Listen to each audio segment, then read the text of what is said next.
You're not behind. You're not late. You're not being punished. The delay isn't denial, and the silence doesn't mean abandonment. You've just been too tense to notice. Everything you want is already looking for you. But here's the truth no one ever told you loud enough. Tension pushes it away.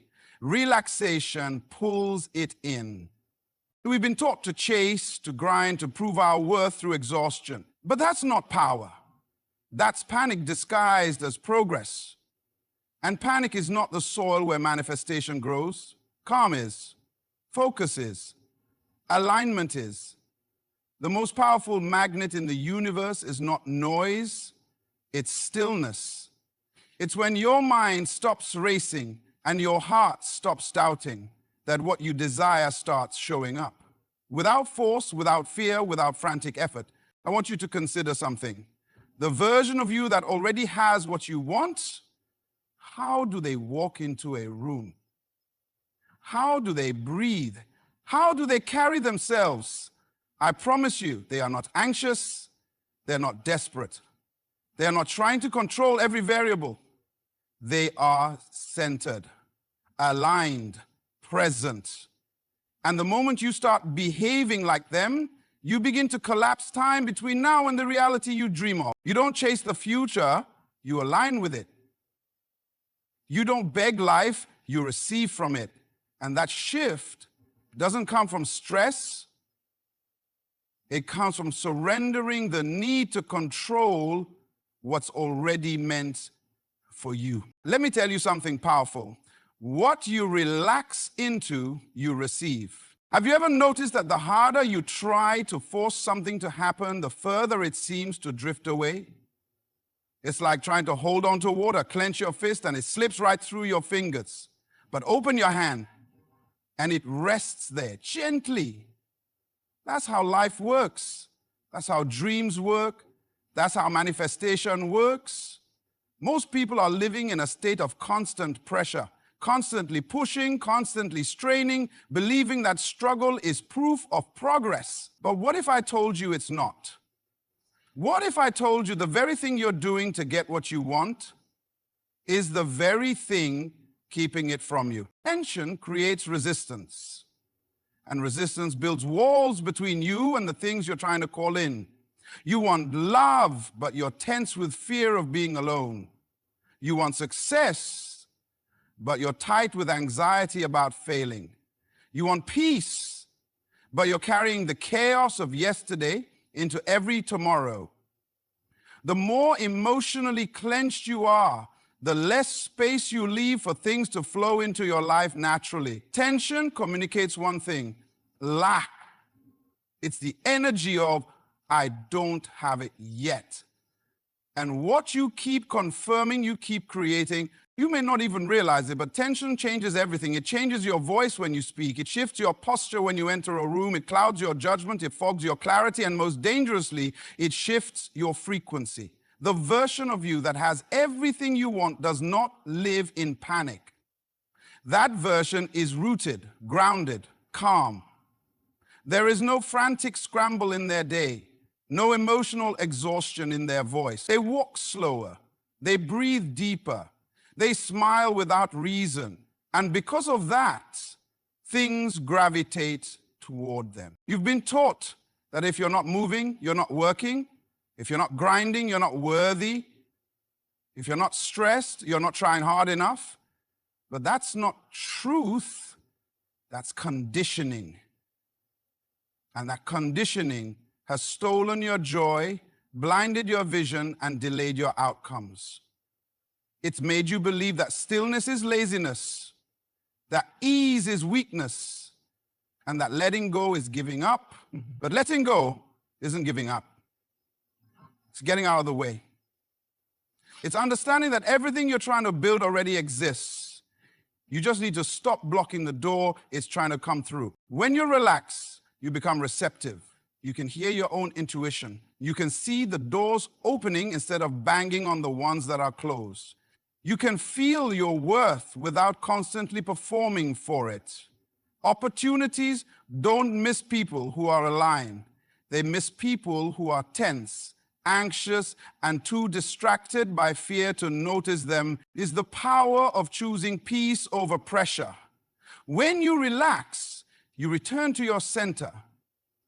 And from your center, you attract, not because you're doing more, but because you're finally being more. More grounded, more clear, more magnetic. That's the paradox. When you stop trying so hard, things start trying to find you. So the next time you feel yourself clenching, forcing, overthinking, or overdoing, pause, breathe, ask yourself, what if everything I want is already on the way and I just need to relax enough to receive it? Now here's where everything begins to shift. Alignment. Not effort, not hustle, not pressure, alignment. Because manifestation doesn't respond to how hard you work, it responds to how clearly you match what you're asking for. You can spend your whole life chasing, but if the energy you carry contradicts the outcome you want, you'll keep running in circles. It's like tuning into the wrong radio frequency. You can scream all you want, but the signal won't hear you until you match the channel. Alignment isn't something you find outside of you. It's something you feel inside. It's the moment your thoughts, your emotions, and your actions all begin to flow in the same direction. It's the moment when your inner world mirrors the outer world you're asking for. That's when the doors open, that's when the phone rings, that's when the right people show up and the wrong ones fall away, not because you chased them down, but because you stopped contradicting your own desires. You say you want peace, but are your thoughts peaceful? You say you want freedom, but are your habits freeing you? You say you want love, but are you aligned with the kind of love that nurtures you, or are you still entertaining what breaks you just to feel something? That's the power of alignment. It makes you confront the gap between what you say you want and what you're actually living. See, alignment doesn't always look like action. Sometimes it's stillness. Sometimes it's saying no to things that almost fit so you make room for what actually does. Sometimes it's letting go of people who you thought were part of the plan, but are actually holding you back from the version of you that's trying to emerge. Sometimes it's just getting real quiet with yourself and saying, if I had everything I wanted right now, how would I feel? How would I walk? How would I treat myself? What would I stop tolerating? Well, and then live like that now, because when you start acting from that emotional blueprint, your outer reality has no choice but to catch up. Life doesn't respond to your wish list, it responds to your vibration. You don't attract what you want, you attract what you are. So the question is not what do I need to do to manifest it? The question is who do I need to become to naturally receive it? This is where power lives, in the quiet decision to align your inner state with your desired outcome, in choosing clarity over confusion, peace over panic, trust over control. You stop needing to prove anything. You stop chasing validation. You stop begging for signs. Because now, you're not just wanting it, you're walking like it's already yours. And when you walk like that, talk like that, think like that, manifestation is no longer some distant dream. It becomes an echo, a response, a reflection of the alignment you've built from the inside out. So while everyone else is exhausting themselves trying to force open locked doors, you'll be the one standing still, watching the right one swing open all by itself. And this brings us to one of the most misunderstood principles of all, stillness. We've been conditioned to believe that if we're not constantly moving, constantly speaking, constantly fixing, then we're falling behind. But that's a lie. Stillness is not weakness. It's not laziness. It's not giving up. It's power, refined, controlled, and unshakable. The kind of power that doesn't announce itself with noise, but with presence. And in a world that's always racing, always comparing, always consuming, stillness becomes a kind of rebellion and a weapon.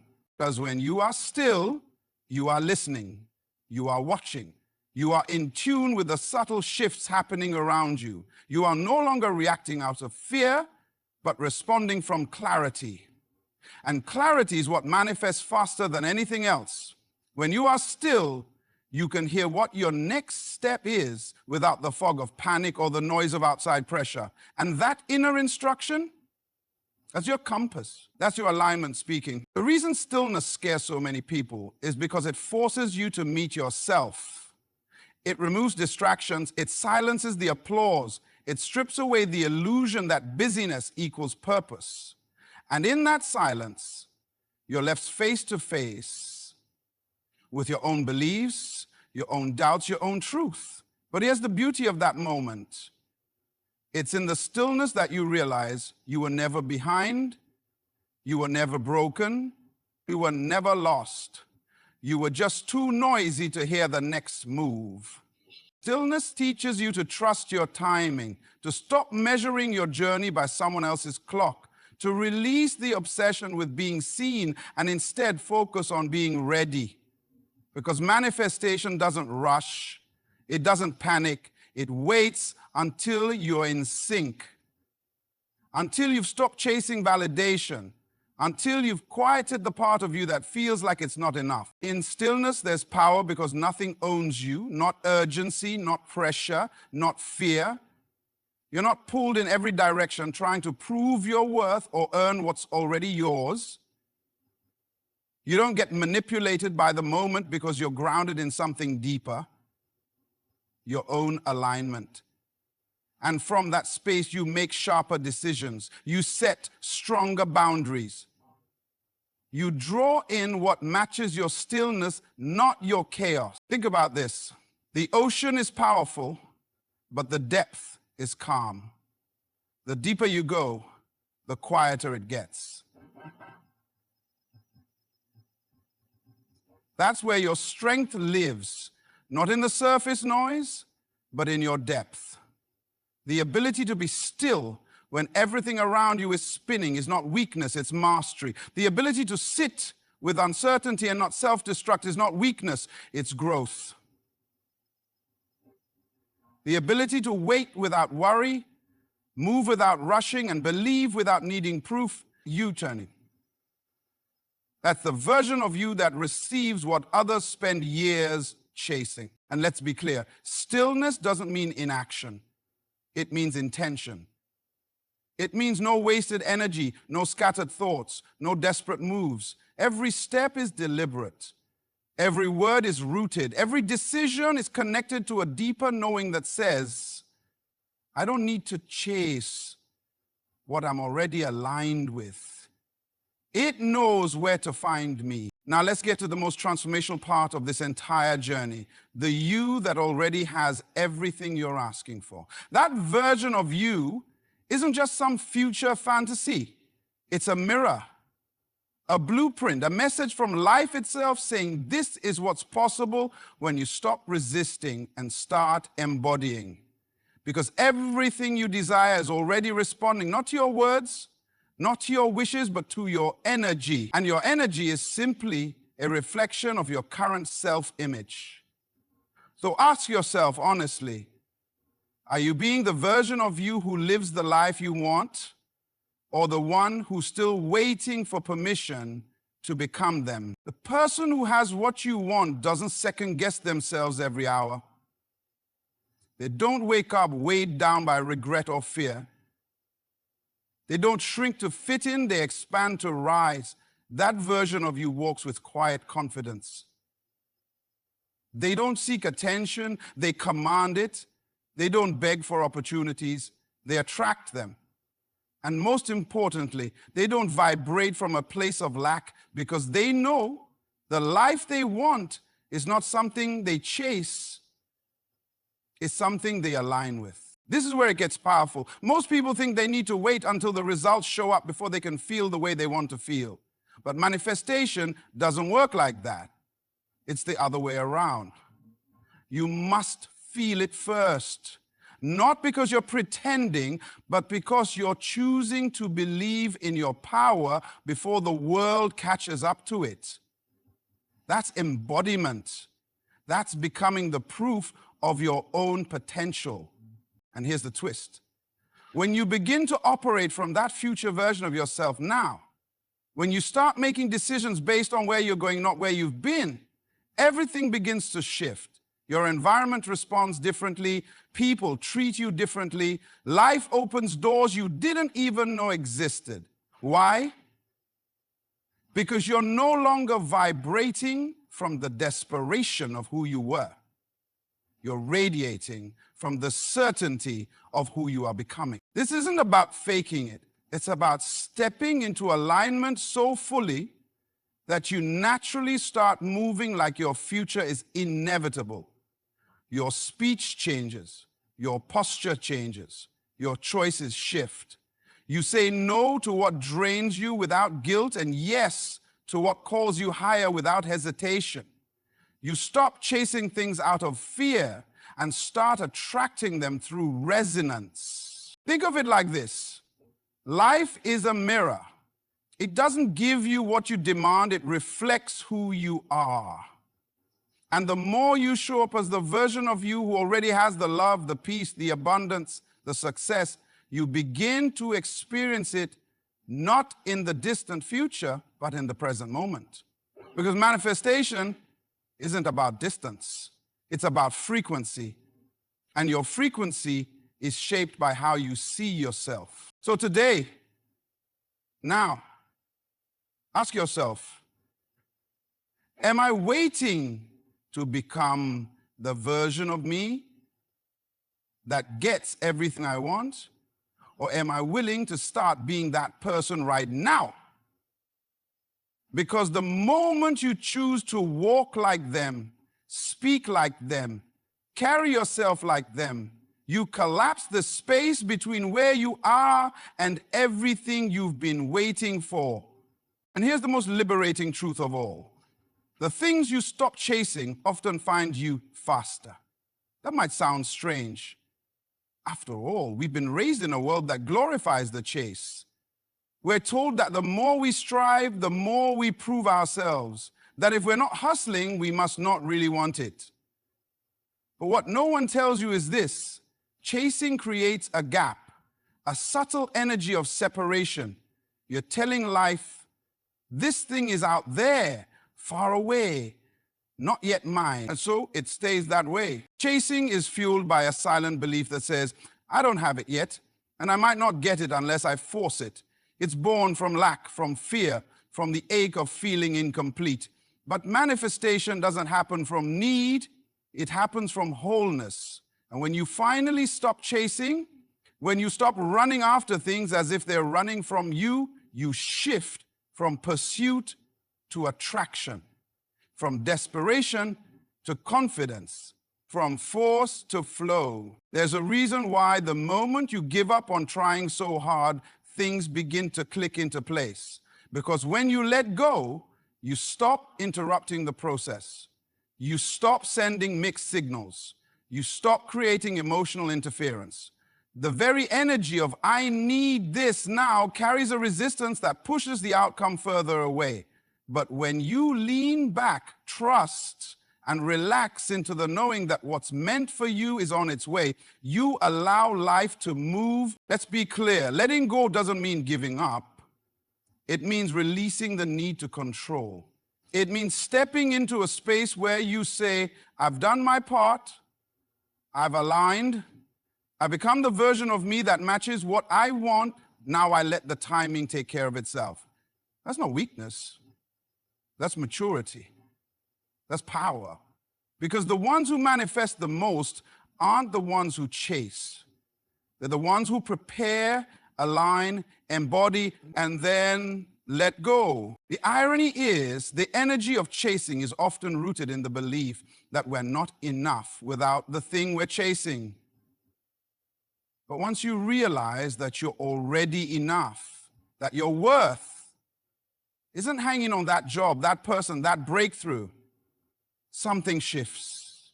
You stop chasing to prove. You stop chasing to fill a hole. You stop running after things that would only validate a version of you that no longer exists. And instead, you start attracting things that affirm your growth. There's a quiet power in knowing I don't have to run after what's mine. What's mine recognizes me. You don't have to shout. You don't have to beg. You don't have to chase love or opportunities or peace. You have to become still enough, present enough, aligned enough to receive them. You have to create an internal environment that says, I'm already living like I have it. Because when you do, life responds not to your pressure, but to your preparation. So stop trying to convince the world to give you something. You don't have to. The moment you stop running, you become visible to everything that was always trying to find you. So here's what I want you to walk away with. You don't need to chase, force, or exhaust yourself into becoming. You are not behind. You are not broken. You are not waiting for life to begin. You're already in motion. And the very fact that you're here, that you're listening, that something inside you is waking up right now, that's proof that you're closer than you think. The shift begins the moment you stop begging life to notice you and start living like you already belong in the life you dream of. Relax, align, be still, embody, let go. That's the blueprint. That's the power. That's how everything you've been asking for starts asking for you. You are not meant to survive your dreams. You are meant to live them. And everything you want is not far away. It's already circling you, already watching, already waiting for you to match it. So step up, shift your energy, walk like it's already yours. Because the truth is, it is. Good luck on this journey, not because you'll need it, but because you're about to become someone who doesn't chase life, you attract it. Thank you. Keep going. You're unstoppable.